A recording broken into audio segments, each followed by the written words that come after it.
Comment se constituer une épargne de sécurité? Avant de commencer cette vidéo, je t'invite à partager dans les commentaires une anecdote dans laquelle ton épargne de précaution t'a sauvé la vie. Avant de vous autoriser à faire quoi que ce soit d'autre avec votre argent, vous devez vous constituer une épargne de sécurité. Pourquoi et comment? Dans cette vidéo, je vous explique comment et pourquoi avoir un compte d'épargne est essentiel pour votre sécurité financière. Nous, on se dit à tout de suite.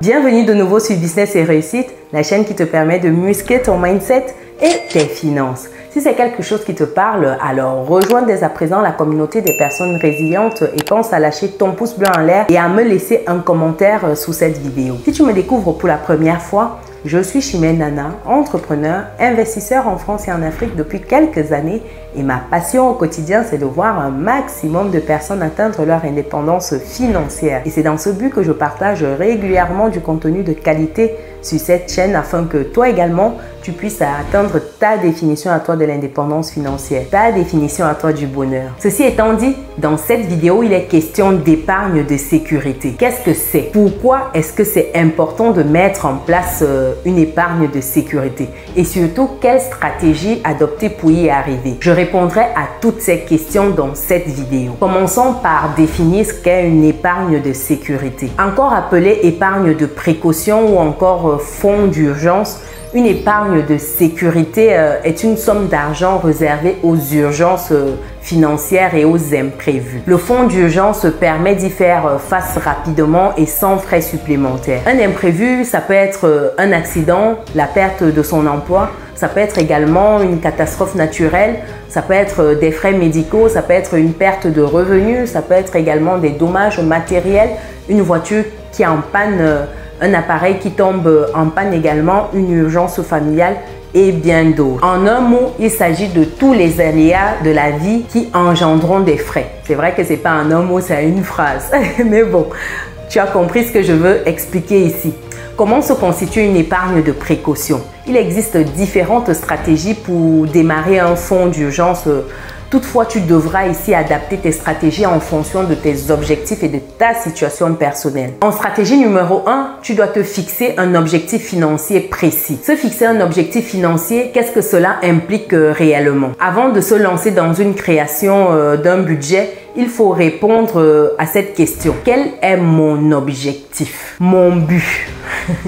Pour atteindre cet objectif, il faudra déterminer le montant de ton fonds d'urgence et te fixer une date limite pour atteindre ce montant, cet objectif que tu te seras fixé. Par exemple, comme objectif, se constituer un fonds d'urgence de 1 000 € en maximum 10 mois. Ensuite, tu dois calculer quel montant il te faudra économiser tous les mois afin de parvenir à ton objectif. À toi de mettre en place une stratégie pour réussir à atteindre cet objectif chaque mois. Puis, au bout des 10 mois que tu te seras fixé. Donc, dis-moi dans les commentaires si tu as déjà eu à relever de tels challenges. Comment tu as fait? En stratégie numéro 2, tu dois mettre en place une épargne régulière. Connais-tu le principe de se payer en premier? Je t'invite à lire le livre L'homme le plus riche de Babylone ou alors le livre de Robert Kiyosaki, Père riche, Père pauvre. Ce sont des livres où tu comprendras mieux de quoi il est question. Quoi qu'il en soit, se payer en premier consiste simplement à mettre de côté un certain montant pour ton fonds d'urgence dès que tu reçois une rentrée d'argent avant de faire quoi que ce soit d'autre. Il existe plusieurs méthodes pour épargner, même lorsqu'on a de petits salaires. Choisis celle qui convient le mieux à ta situation, celle qui sera motivante pour toi au quotidien. Il est possible de mettre en place des virements automatiques. C'est une excellente méthode pour épargner sans se rendre compte. Fixe un montant et une date et paramètre ce virement permanent vers ton compte d'épargne. Tu peux aussi retirer la somme nécessaire chaque semaine ou mois et de mettre dans une enveloppe par exemple. Ça fonctionne aussi bien.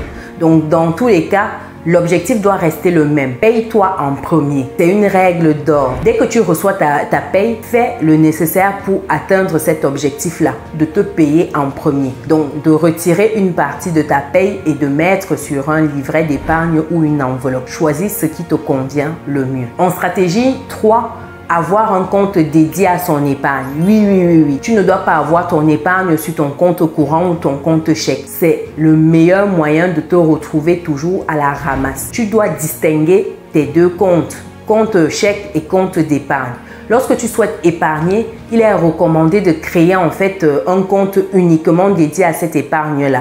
Le but ici, c'est de transférer automatiquement, comme j'ai dit précédemment, l'épargne de ton compte principal vers ton compte d'épargne. Et idéalement, c'est faire appel à des livrets lorsqu'on est en Occident, en France plus précisément. Si tu es arrivé jusqu'ici, c'est que le contenu t'intéresse. Alors, je t'invite, si tu n'es pas encore dans la communauté des personnes résilientes, à rentrer dans notre belle communauté pour ne rien louper des prochains contenus édifiants de ce type qui paraîtront sur la chaîne. Également pour faire grandir notre belle communauté. Ceci étant dit, passons à la stratégie numéro 4 qui est celle d'épargner grâce à un revenu imprévu. Ici, il arrive parfois que tu reçoives des revenus imprévus. Un remboursement de dette inattendue, ça peut être une prime professionnelle, ça peut être un héritage, ça peut être un cadeau, ça peut être une épargne oubliée. Bref, tu peux tomber sur des petits montants à n'importe quel moment.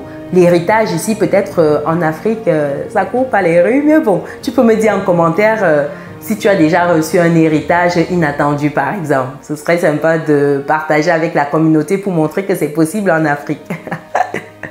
Sans objectif précis ici, il est fort probable que tu utilises cette somme d'argent dans ton budget quotidien et qu'il parte aussi rapidement qu'il est arrivé. Et ce serait bien dommage. Ici, tu dois songer à mettre une partie de cet argent-là de côté. Mettre de côté cet argent, c'est un excellent moyen d'atteindre rapidement ton objectif qui est celui de te constituer un fonds d'urgence.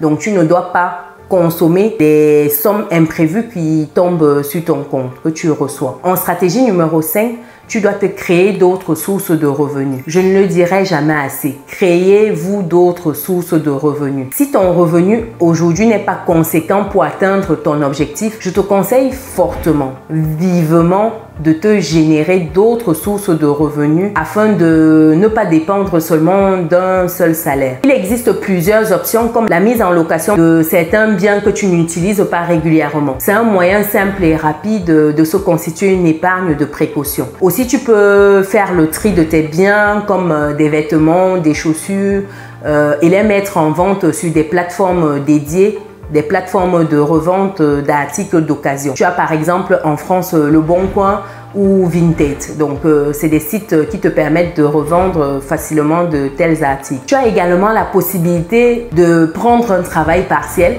Ça peut être également une solution.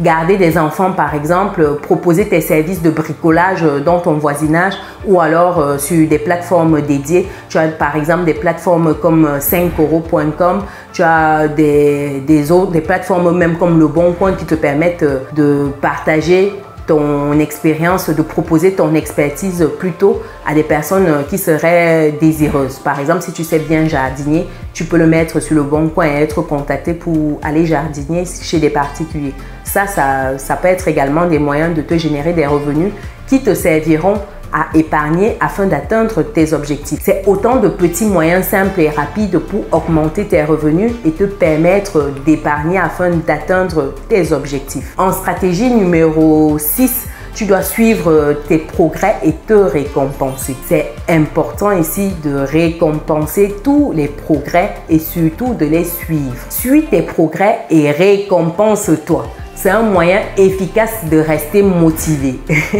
Tu peux visualiser ta progression grâce à des fichiers de suivi ou alors des fiches épargne pour avoir un support visuel. Essaye de trouver en fait un moyen gratifiant et encourageant pour te pousser à continuer au quotidien. Parce que si tu ne te gratifies pas, ce sera compliqué. Change tes habitudes et entre dans une logique d'épargne si c'est un concept qui est nouveau pour toi. Et pour ce faire, cela requiert de la discipline. Alors, célèbre tes petites victoires du quotidien. Si tu atteins par exemple un palier que tu t'es fixé, trouve un moyen de te récompenser et de célébrer cette réussite-là. Par exemple, pour un objectif d'épargne de 1000 € en 10 mois maximum, comme évoqué précédemment, arriver à 500 €, tu peux te récompenser, t'offrir un petit cadeau. Je ne te demande pas ici d'aller t'offrir un cadeau de 500 €. Non, non, non. On se connaît dans la communauté. C'est pas ce que je dis. C'est de t'offrir un petit truc symbolique pour te stimuler, pour maintenir le cerveau en éveil, dans ce sens-là. Et ça fait du bien au corps, ça fait du bien à l'esprit, ça te motive à continuer. Donc, dis-moi dans les commentaires laquelle de ces stratégies est plus difficile à mettre en place pour toi et pourquoi. Au vu des retours positifs de notre dernier webinaire et des demandes de plus en plus croissantes des personnes résilientes de la communauté qui ont du mal à bien gérer leurs finances au quotidien, j'ai décidé de remettre les couverts d'un webinaire axé sur la gestion des finances. Je vous dirai très prochainement les dates arrêtées, la date arrêtée plutôt pour ce webinaire-là. Donc, si vous faites partie des personnes qui ont du mal à gérer leur argent au quotidien et que vous souhaitez changer cela, avoir des fins de mois beaucoup plus sereines, alors je vous invite à compléter le formulaire qui est disponible dans le descriptif de la vidéo afin d'être informé de la date de la prochaine session. Je partagerai avec vous des astuces, des stratégies, des techniques qui ont fait leurs preuves et qui vous permettront vous également de retrouver des fins de mois plus sereines, de reprendre l'ascendant sur vos finances au quotidien. D'ici là, si vous n'êtes pas encore dans la communauté des personnes résilientes, je pense que c'est le moment ou jamais d'intégrer notre belle communauté et de liker, partager massivement la vidéo car ça pourra aider des personnes dans votre entourage à mieux gérer leurs finances. Pour toi également qui souhaiterait plus de contenu axé sur la gestion de finances, tu peux regarder la vidéo qui s'affiche actuellement à l'écran, à savoir les 5 erreurs qui maintiennent les Africains dans la pauvreté. Ciao!